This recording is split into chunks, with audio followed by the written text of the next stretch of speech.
सारे जहां से अच्छा हिंदुस्तान हमारा। हिंदुस्तान मतलब भारत। दोस्तों, भारत का इतिहास प्राचीन समय से ही गौरव रहा है। भारत का इतिहास इस देश की विभिन्न गौरवशाली परंपराओं, संस्कृति एवं रीति रिवाजों में दृष्टिगोचर होता है। देश का इतिहास इस देश के प्राचीन गौरव से लेकर विभिन्न संस्कृतियों के इस देश में आगमन और इतिहास के विभिन्न कालखंडों में देश में इतिहास में आए व्यापक परिवर्तन की कहानी है। भारत के इतिहास में हमें विभिन्न समयों पर संग्रहित किए गए समृद्ध अनुभव साफ रूप में दिखाई पड़ते हैं। साथ ही विभिन्न संस्कृतियों को स्वयं के अंदर समाहित करने की कला का भी दृष्टांत जगह जगह दिखाई पड़ता है। भारत के इतिहास को विभिन्न इतिहासकारों द्वारा लेखनबंद किया गया है। इसमें भारत के साथ साथ विदेशी इतिहासकारों की भी महत्वपूर्ण भूमिका रही है। भारत के इतिहास का सबसे अधिक वर्णन हमें प्राचीन ऐतिहासिक और धार्मिक ग्रंथों से मिलता है। तो आइए दोस्तों, इस वीडियो में जानते हैं भारत के इतिहास के बारे में। भारत के इतिहास के साथ साथ इस चैनल में हम भारत की संपूर्ण जानकारियां आपको देंगे, तो चैनल को सब्सक्राइब करना बिल्कुल न भूलें।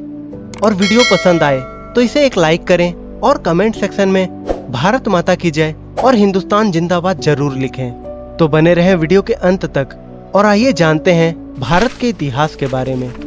दोस्तों, प्राचीन ऐतिहासिक ग्रंथों में भारत को आर्यव्रत, जम्बू द्वीप और भारत एवं भारतवर्ष के नाम से संबोधित किया गया है।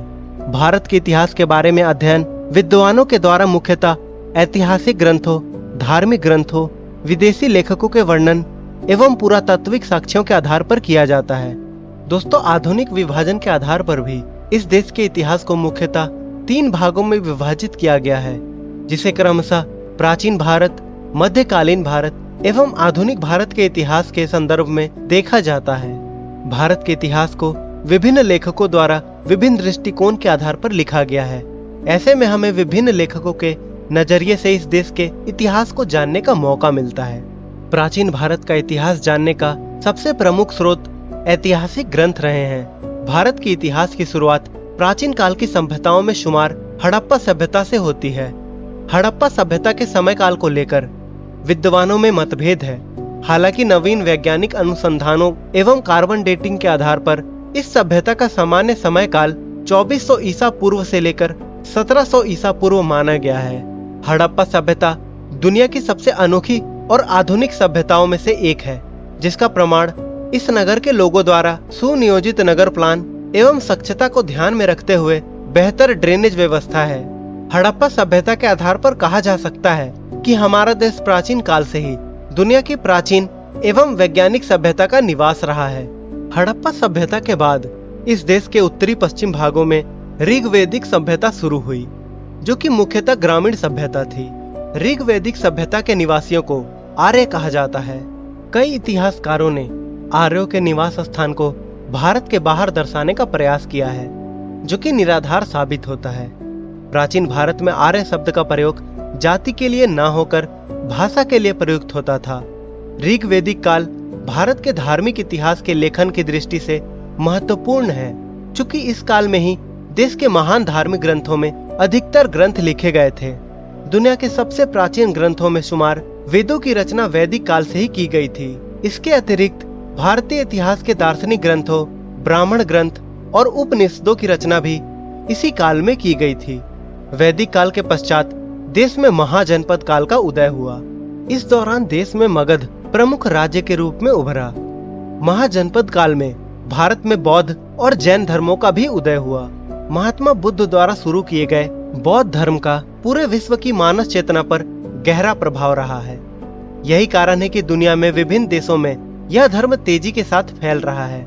महात्मा बुद्ध द्वारा दिया गया अहिंसा का संदेश प्राचीन काल से ही हमारे देश की जड़ों में रहा है और सदैव से ही हमारे देश ने इस नीति का अनुसरण किया है। 269 ईस्वी में मगध की गद्दी पर सम्राट अशोक का राज तिलक हुआ। अशोक द्वारा कलिंग के युद्ध में भीषण रक्तपात को देखकर युद्ध न करने का संकल्प लिया गया एवं पूरे विश्व में अहिंसा का प्रचार किया गया। मौर्य वंश के संस्थापक चंद्रगुप्त मौर्य के काल में मेगास्थनीज द्वारा लिखी गई पुस्तक इंडिका भारत के इतिहास को जानने का प्रमुख स्रोत रही है, जिसके आधार पर भारत के प्राचीन इतिहास के बारे में महत्वपूर्ण सूचनाएं प्राप्त होती हैं। मौर्य साम्राज्य के पश्चात देश के इतिहास में गुप्त साम्राज्य के समय काल को स्वर्ण काल की संज्ञा दी गई है। उसके बाद वर्धन वंश के शासक हर्षवर्धन के द्वारा भारत में विस्तृत साम्राज्य की स्थापना की गई थी, जिसके पश्चात देश में अन्य छोटे छोटे शासकों का शासन स्थापित हो गया। मध्यकाल में भारत का सबसे पहला विदेशी आक्रमण 712 ईस्वी में हुआ, जब मोहम्मद बिन कासिम के द्वारा भारत के पश्चिमी सीमा प्रांत पर स्थित सिंध पर आक्रमण किया गया। अरबों की सिंध पर विजय का वर्णन चचनामा पुस्तक में लिखित मिलता है। सिंध पर विजय के बाद भारत पर विदेशी आक्रमणों का तांता लग गया और इसके पश्चात 1000 ईस्वी में भारत पर मोहम्मद गजनवी एवं 1175 में मुल्तान पर मोहम्मद गौरी का आक्रमण हुआ। मोहम्मद गौरी द्वारा तराइन के द्वितीय युद्ध में विजय प्राप्त करके यहाँ अपना गुलाम नियुक्त किया गया, जिसे कि भारतीय इतिहास में कुतुबुद्दीन ऐबक के नाम से जाना जाता है। कुतुबुद्दीन ऐबक के द्वारा दिल्ली में 1206 में गुलाम वंश की नींव डाली गई थी, जिसके पश्चात देश में सल्तनत शासक के अंतर्गत विभिन्न शासकों ने शासन किया। गुलाम वंश में रजिया सुल्तान, जो संभवतः एकमात्र महिला शासिका थी, वो दिल्ली की गद्दी पर 1236 से 1240 तक शासिका रहीं। इसके पश्चात दिल्ली की गद्दी पर खिलजी वंश का शासन रहा। दोस्तों, सल्तनत शासन के दौरान भारत में विभिन्न प्रकार के सामाजिक व्यवस्थाएं उत्पन्न हुई, जिससे कि देश की अर्थव्यवस्था में व्यापक परिवर्तन हुआ। खिलजी वंश के बाद भारत में तुगलक वंश का शासन प्रारंभ हुआ। तुगलक वंश के शासक मोहम्मद बिन तुगलक के शासन काल में मोरक्को से विदेशी यात्री इब्न बतूता भारत आया, जिसके द्वारा रिहला यात्रा वृतांत लिखा गया।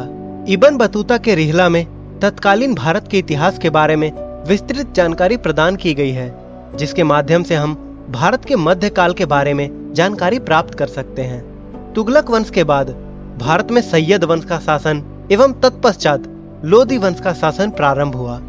लोदी वंश के अंतिम शासक इब्राहिम लोदी को पानीपत की प्रथम लड़ाई में हराकर मुगल बादशाह बाबर द्वारा हमारे देश भारत में मुगल वंश की नींव रखी गई।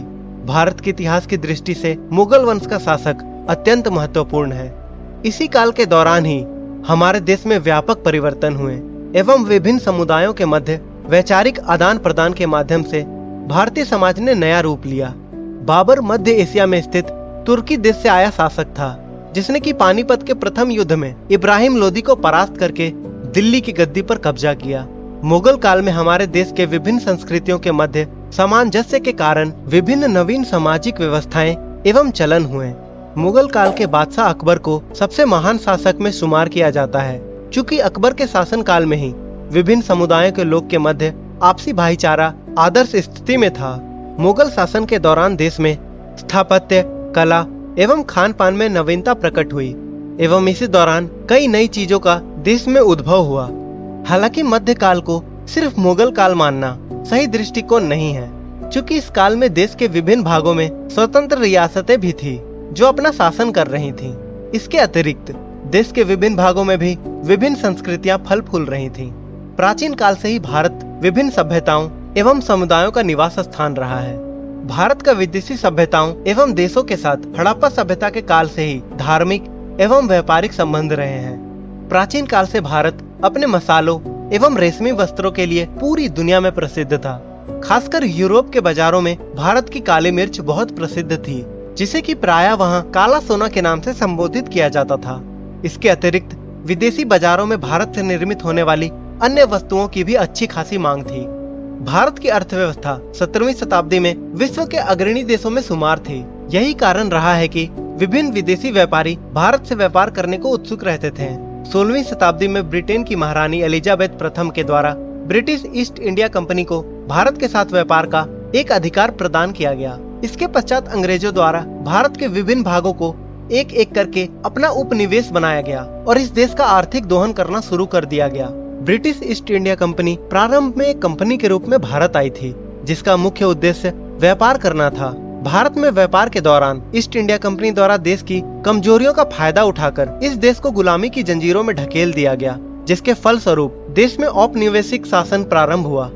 भारत के उपनिवेशवाद में पलासी का युद्ध महत्वपूर्ण माना जाता है, जिसे देश की पराधीनता के प्रथम चरण के रूप में जाना जाता है। भारत की पराधीनता के दौरान अंग्रेजों द्वारा हमारे देश को सामाजिक, आर्थिक एवं मानसिक रूप से गुलाम बनाए रखने के लिए तरह तरह के प्रपंच रचे गए।